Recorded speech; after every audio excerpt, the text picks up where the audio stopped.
ng laro. Patikasan ng galaw. Silipin natin ang top 5 plays of the week. Simulan natin sa number 5, the Fireball, Josh Urbistondo. Dito sa kanyang 360-degree assist. Kari, nasundutan ni James. To Urbistondo, foot race po ito. Urbistondo, nice pass to PJ Simon. Good trailer chop coming from Simon. Alert play on the part of Josh Urbistondo. And listen to the fans. Give it up for B-Meg. Foot race between Urbistondo and Castro. And Simon finishes the job. Sa number 4 naman, si El Granada, Gary David, with his under the kili-kili layup. Kapit's got 9. David!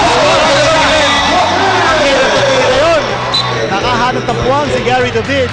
He improvised that time. Makita natin ang ginawa. Sa number 3, wala nang tingin-tingin. Si Lino Cruz, nahanap pa rin si Alex Crisano.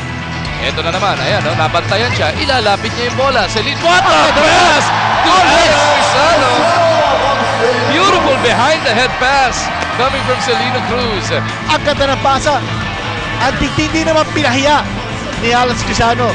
Yung napakagandang pasa galing kay Celino Cruz.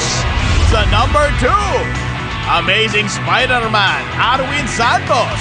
Naglambitin sa ring dito sa kanya follow-up dunk. Yo, the quick pass to Tenorio Arabico Miranda. Slammed in by Arwin Santos. Pinakita lang ni Arwin Santos how athletic he is. Rebound slam para kay Santos. Pinakita na ni Arwin Santos na pwede palang lumipad. At ang number 1 play of the week, the Spark is back. Mark Kagiwa with a wicked pass kay Willie Wilson for the game winner. 10 to shoot. Eventually that ball ends up with Kagiwa. Kagiwa, pinasa, Wilson scores! Sa Barangay Ginebra, it's a combination of two guys.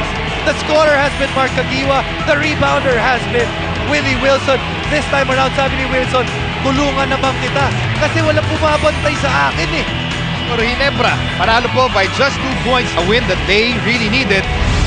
Kung kayo'y nabitin, manatiling nakatutok sa PBA On Active para sa live na aksyon at amazing moves ng inyong mga PBA idol.